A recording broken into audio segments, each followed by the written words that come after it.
Hold up, paper up, higher. Get that floor clean. I want to see my face in those shoes, and if I see one bit of fluff on that jacket, you're never going to see your mum and dad again, you little... What? Oh! Good evening. Welcome to Gamesmaster. Kids, don't you just love them? Always insisting that they lend a hand. Look, it's for the last time, you don't have to help. Sit down.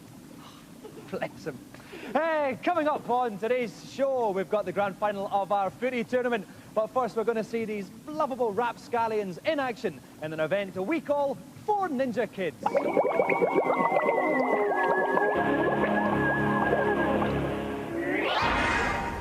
It's been a long time since I was a kid. I'm afraid to say I had a rather unhappy childhood.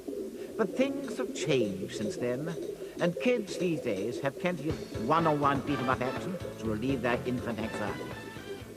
I decided to celebrate this happy state of affairs by holding an event on Virtua Fighter Kids on the Sega Saturn, involving 4 pint-sized pugilists.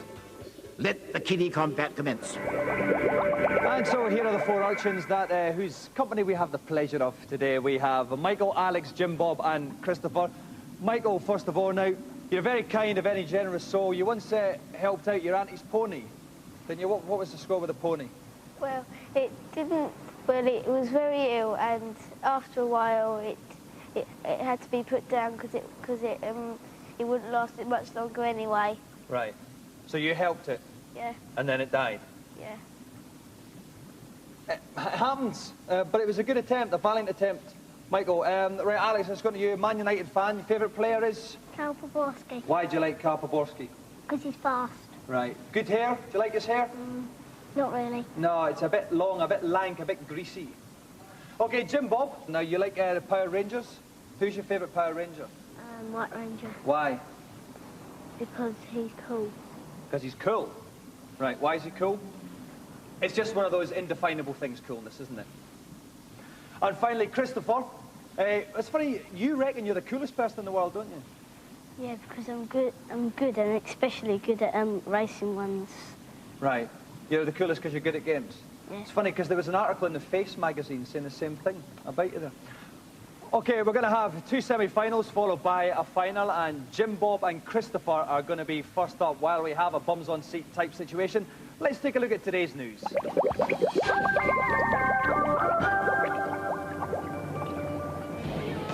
After Virtua Fighter 1, 2, 3 Remix and Kids, Sega have come up with a new spin on their favourite money-making clan. Fighters Mega Mix, which sounds like a dodgy Christmas album, is out in February on the Saturn, featuring the Virtua Fighter characters against Raxel & Co. from Sega's other beat-em-up hit, Fighting Vipers. All the characters have been given new moves, but nothing's been done about their cack hair.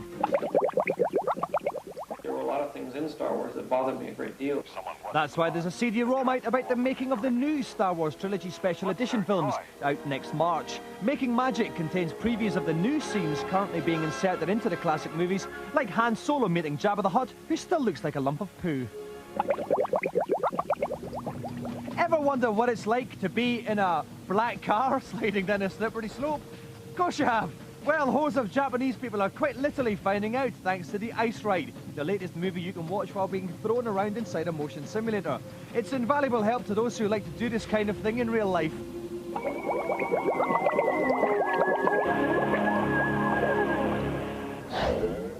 Welcome back. We're about to begin our event, 4 Ninja Kids, so-called because we have 4 kids and they're about to quite literally beat each other up on Virtua Fighter Kids. We've got James and Chris who are first up, and trying to outdo me in the fashion stakes once more is Derek Lynch from Namco. Welcome, Derek. Derek, tell us a bit about the first 2 characters we're going to see fighting. Well, we'll see Jim Bob. Yeah, Jim Bob will be using Akira, and we can look for short, sharp, powerful dashing moves from Akira. And Chris, he's using Lao, and he'll be using palm, he's doing genuine palm techniques and low sweeps. As it, palm techniques, as we've all done in the wee small hours. Okay, best of luck, guys, then. It's a best of 3 bout situation. Whoever wins 2 of them will go on to the final. Off you go. Okay, Jim Bob is Akira in the white headband, and Chris is Lau with the moustache and the ponytail. Akira's getting a bit of a thumping, Derek. Yes, you'll see, by Lau's double punch and then a sweep. But he's coming back a bit now, Akira. That's right. Okay, he's got a big jump and a couple of blows in the stomach. Oh, but he comes back and Lau takes the first one. That's 1-0 to Chris. Okay, so we go into the second bout now, a bout that James must win. What would you like to see from Akira now? Dashing elbow. Okay, Oh, knee. Went for the knee, that was a good one. He's got Lau on the floor, a nice little jump into his abdomen there. This is much better from Akira this time. But Lau's starting to fight back now. He's jumped on him again. He's getting down. They're about level now, Derek. Oh, Akira's taking a thumping now, Derek. It could be it. It's all over. Yes, it's all over. Lau stomps on his stomach. Chris takes it 2-0. So James is out. Chris goes on to the final. Please make way for Alex and Michael. Okay, now, Derek, Alex is playing Shun, the old drunken master in this one. Tell us a bit about him. Well, Shun uses the classic drunken master technique, very sleepy, behaves as if he's drunk. And so that way... Like we both do at times. Therefore, completely deceiving the opponent. And what about Michael? He's playing Cage. Well, Michael playing Cage, ninjutsu. Very fast, very tricky, from the ancient arts of... It's so ancient, we don't even know the name. Okay, best of luck, ninjutsu. Best of luck, Alex. Best of luck, Michael. Once again, best of 3 bouts. Whoever gets the 2 first of all will join Chris in the final. Off you go. Okay, so Alex is the old drunken master. He's the guy with the beard. Michael is Cage, who is the blue ninja. That's a good start by Michael as the blue ninja there, Derek. That's right, with the stomach jump there. Takes his energy. Cage, oh, I thought he was coming back a bit, but no, it's it. It's all over again. Another quick round. Michael takes the first one. So we definitely need Alex to come back here. He obviously wasn't being deceptive enough for Shun in that first one. That's right, the speed of Cage. The speed of Cage, 1 out in the end. Okay, we go for the second bite. You can see the energy bars at the top of the screen. Yeah. It's a better start, though, by Alex this time. Cage's energy's down, but he's got that little belly stomp again. Okay, if we look at the energy bars again, Shun's taking a bit of a pound, and this could be all over for him. He's come up with a leg sweep, though, Derek. Great leg sweep there. A little drink, it's a little drink there. To revitalise it, but it didn't revitalise him enough. The energy bars are very close, but Michael takes the second one. So at the end of a very, very close fight there, Michael takes the game 2-0. He's going to go on to meet Chris in the final. While they get ready for that, and while Derek and I try to work out what exactly the name of that ancient ninja art was, we'll go to today's reviews.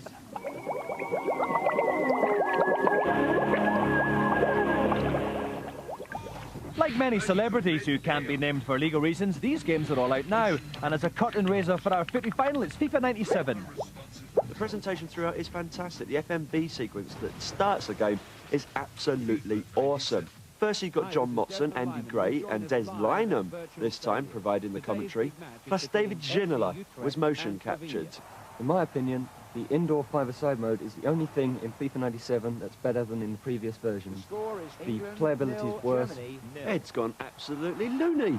This is far better than the previous FIFA games. The motion capture actually increases the gameplay and makes it that much more realistic, so I'd buy it. Oh no, he's put the ball in his own goal. Oh, not an own goal. If we'd reviewed NBA Jam Extreme a couple of years ago, I would have made lots of jokes about kissing the rim, but I'm a lot more mature now. The main differences between NBA Jam Extreme and the previous games, firstly, it's in 3D. Secondly, you've got over 100 secret characters, over 30 new dunks, most of them activated with the new Extreme button. The secrets are absolutely crazy. Firstly, you can have big heads. Other secrets include the dribble demo, where basically your player dribbles fantastically through his legs and round his back. Finally, you can change the ball into a gigantic beach ball that bounces around, and if that fits in the basket, God knows. NBA Jam Extreme's just taken over from it. It's still 4-player, you've got the new graphics, and loads of crazy secrets, and it's still fast, good fun.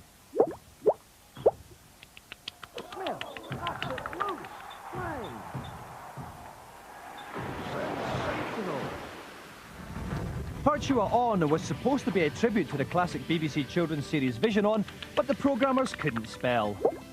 Each robot's got 2 long-range weapons and a close-range weapon, as well as special attacks. They've also got jetpacks on their back, letting them fly up into the air and attack from above. And the split-screen 2-player mode's fantastic, and I highly recommend you have a go. The boxes on the landscape that you can hide behind become transparent when your opponent's on the other side, allowing you to see them and shoot them.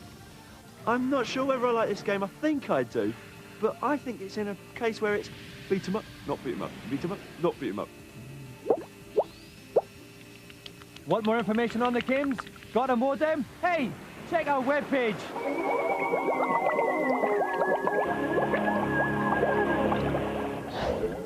Okay, at the start of the show we had 4 tiny kids and now there are only 2 competing to be the winner of our Fort Ninja Kids event. So we have Chris and Michael who've made it through to the final.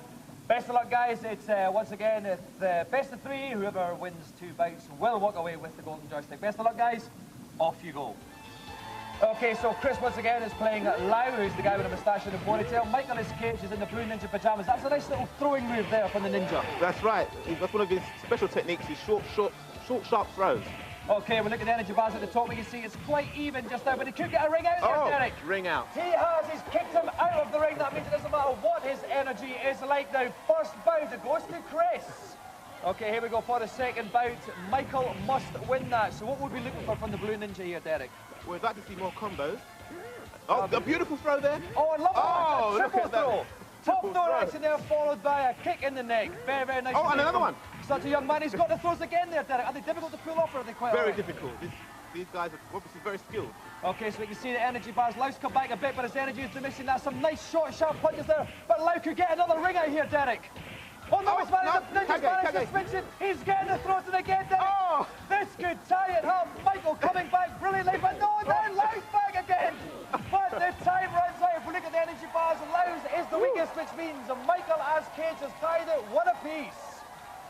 Okay, here we go to the final deciding bout here then. Just to remind you, Chris is playing Lau, the guy with the moustache and the ponytail. Michael is Cage, the blue ninja. Again, we've got the throws from Michael here. He is pulling out throws like sliced bread, I don't know. Throws like sliced bread, and you won't find phrases like that on any other show. Okay, now it's the blue ninja who's making all the running again. Lau's energy bars is very low. Michael looks like he can tie it up, he has. And so with just over 12 seconds of the final bout remaining, Michael is the winner.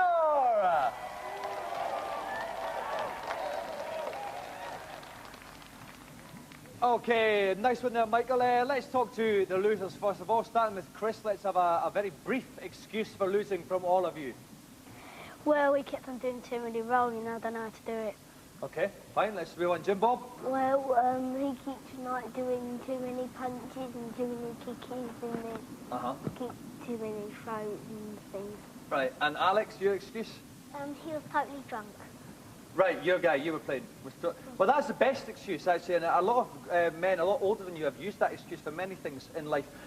Michael, let's go on to you. Talk us about some of the tactics that you used to win. Well, because I won nearly all the things that I was practicing, and I won it because I was doing lots of punching, lots of throws, and when he was down, I kept jumping up and kicking him and punching him in the face. Maybe a technique you could have used on your auntie's pony. That might have, you know, it might still be here today. You never know. But you can console yourself, Michael, with the fact that the winner of our 4 Ninja Kid event, walking home with the golden joystick tonight, is Michael.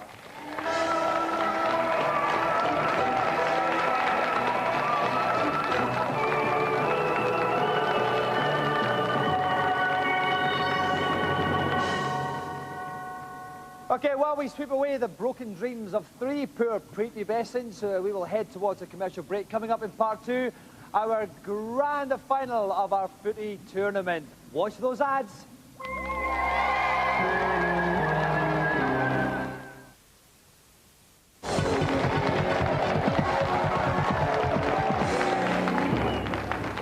Welcome back to Gamesmaster, and we are quite literally we're about to start our grand footy final. Let's go over to Gamesmaster for a final type situation. What? Oh, hello. What are you waiting for? Get on with it. Okay, so please welcome our 2 finalists, not only competing for cup final glory, but also getting the chance, more importantly, to shake my hand. Once again, Chris Armstrong and Richard Rufus.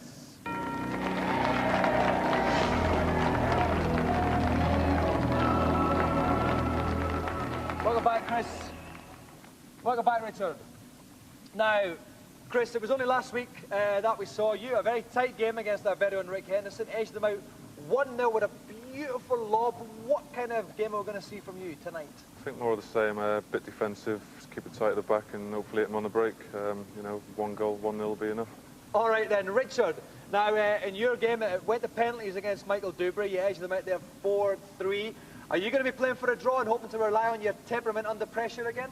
No, this time I'm going to go for it straight off and looking to get a good result and hopefully beat Chris. OK, Chris and Richard, would you like to assume your game's playing positions? And I'll go up to the commentary box. OK, he's older, he's wiser, he's more experienced, but he doesn't quite have that Scottish lilt that women find so attractive. Jim Rosenthal, co-commentating on the final with me. Jim, now you've seen both the previous semis. Who would you pick as your favourite? I think Richard has showed fantastic temperament in that penalty shootout, and his team came from behind in his game. Chris, plenty of flair, but he's missed so many chances, isn't he? So just narrowly, I might just go with Richard's temperament in the final. OK, let's go to kick-off. OK, yes, Richard Rivers in the Holland changed it, of course, to avoid that clash with the Brazilian goal. It's Brazil. Chris Armstrong on the attack first, Jim. Will he try a chip here, or will he blast? It's a great chance. He's turned away. I don't believe what I'm seeing here. He might be trying to get the distance real right. arrogance. Well, he might have been trying to get the distance right for that chip there, Jim. Well, what a very unusual piece of play to turn away and do a figure of 8 and try a chip from there. It was the Tovel and Dean school of attacking there. But now, oh, goodness! Richard Rufus, as you were wittering there a bit, he was in the penalty area, which is the first rule you learn. Don't talk when they're in the penalty area, but there we are. I was just trying to make sure that I said goodness and not something else there, Jim. OK, well, Richard Rufus on the attack. No, it's not, because he's been dispossessed. It's now Brazil on the attack. Well, they're giving the ball away, aren't they, like a present to each other. But Holland going back towards their own goal, and a lovely little clearance in that one by Richard. Very neat piece of play, and I think they're going to play the neat passing game here of the Dutch, and they're in on goal. He's in on goal. What a great chance this is for Richard. What's he going to do with it? Is he going to score? Oh, yes! Oh, he was so calm there, Jim, wasn't he? He just bided his time, literally took it round the keeper almost. This is a great piece of individual play by Richard. Definitely the best goal we've seen in the competition. OK, so Chris playing catch-up, playing Brazil, playing up the pitch now. We want to see Chris pulling out, but he's going to have to get into position to try those little chips of his, Jim. Well, he's going to... I think, actually, he'll be better off taking route 1 to goal and try and drill a few. Because the goalkeeper was right. It was boxed there. That was a very headstrong keeper there, a bit grobbler-ish. But it worked. Another thing, I think Chris should really try and fire a few shots on goal as opposed to those dramatic and romantic chips that haven't really worked for him so far in this final. OK, here he comes again. He is in the Dutch box. He goes for it, but it's no problem for the keeper there, Jim. Well, he drilled that one, didn't he? But this keeper, this Dutch keeper, has been playing superbly. So it's Holland. It's a long ball up. Now they're going for route 1, Jim. Yep, not like Holland that one really, but lumping up the field, and it's coming to nothing. And here come the Brazilians. It's a clear run on goal, is it? It's a clear run on goal for the Brazilians, and a great equalising chance here. He's gone for the chip again. Oh, it's just in the crossbar. Now that's the closest Chris Armstrong's got so far, Jim. He was in position finally for the chip. Chips with everything. Now it's Holland. It's Richard Rivers on the attack. Is Chris going to be punished on the counter-attack? Now he goes for the shot. It's in there! He's caught. It's the sucker punch. 2-0 Richard Rivers. A great breakaway goal, Jim. A wonderful breakaway goal, and Richard really rubbing the salt in there. OK, now it's we have gone about 2/3 through the time. Chris Armstrong has really got to pull something out of the bag here. He's had a couple of shots, but nothing remotely close to piercing the onion bag, Jim. No, absolutely not. And it's a bit of a decision to be made by Richard as he attacks and goes for the third goal that would kill this final off, surely. A great opportunity, and he's done it. You've got to put the keeper at fault there, Jim. It seemed to go right through his hands. Well, I'm not sure. It was one-on-one, though, wasn't it? And the goalkeeper left dreadfully exposed. And Holland really running away with this final. And would you believe it? The Brazilians absolutely nowhere. No defenders there at all, Dominic. And that's 3-0, and this final is over. We need a goal now from Chris Armstrong, Jim. Well, I think they deserve a goal because they've had a lot of great attacking opportunities. And will they get a consolation score here? Oh, it's from the outside of the boot there. A lovely little curving shot, but it wasn't good enough to beat the keeper. It's gone out for a corner, though. Here comes a high ball into the box. They come up for it. Oh, great save, but he gets the rebound. Chris Armstrong pulls one back, 3-1. Are we going to see a fight back here now, Jim? Well, you can never write off the Brazilians, can you? And they deserved it. They got it from a set piece. Good piece of play inside the penalty area. Got the luck from the rebound and smashed it in for 3-1. OK then, time-wise we are literally in the last couple of minutes though, the very last seconds taken away there. That's it, the referee has blown his whistle. That's the end of the Gamesmaster Football Tournament final. A great game, Richard Rivers winning 3-1. Well, congratulations, Richard. I'll start with you, though, Chris. You had a lot of shots on goal, but they weren't really going anywhere. Why was that? What was happening? I don't know, not too happy with my team's performance. I think it's more maybe you personally leaving your shooting boots at I home. think I'd like to see the centre forward tested, to tell you the truth. It was a bit strange, but the one goal that you did get was a bit of a cracker, wasn't it? Yeah, it wasn't bad. I've been working on the lobs earlier on and been working in training, but just didn't come off today. Well, yours did, Richard. Out of all your 3 goals, which would be the pick of them? I think it'll have to be the chip, of course. It got me into the final, and I scored again in the final, so it'll have to be the chip. OK, and finally over to Mr. Jim Rosenthal. You're betting on the game. Did it live up to its expectations? It did. I normally can't tip rubbish, but we tipped Richard before the final, and he gave Chris, I'd have to say, a lesson in finishing. Well, Mr. Rosenthal, I can't thank you enough. It's been an honour to be commentating with you, sir. Chris, thank you very much for coming on. But the real thanks must go to the 1996-97 season Gamesmaster Football Tournament winner, Mr. Richard Rufus.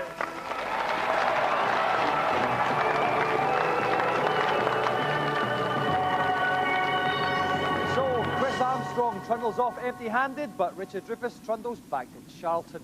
Let's have a look at today's feature.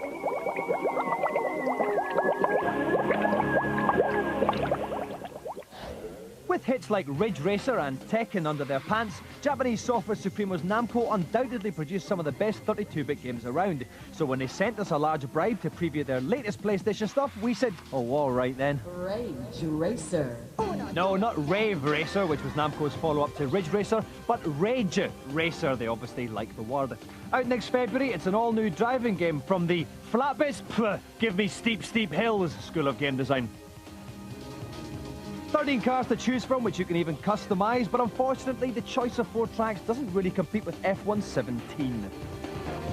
Next up, Namco's latest beat-em-up, a conversion of their arcade hit Soul Edge. Slightly faster than Tekken, the game has 10 characters wielding weapons bigger than mine. There's some superbly inventive ways of breaking bones as well that even Manchester youths don't know about.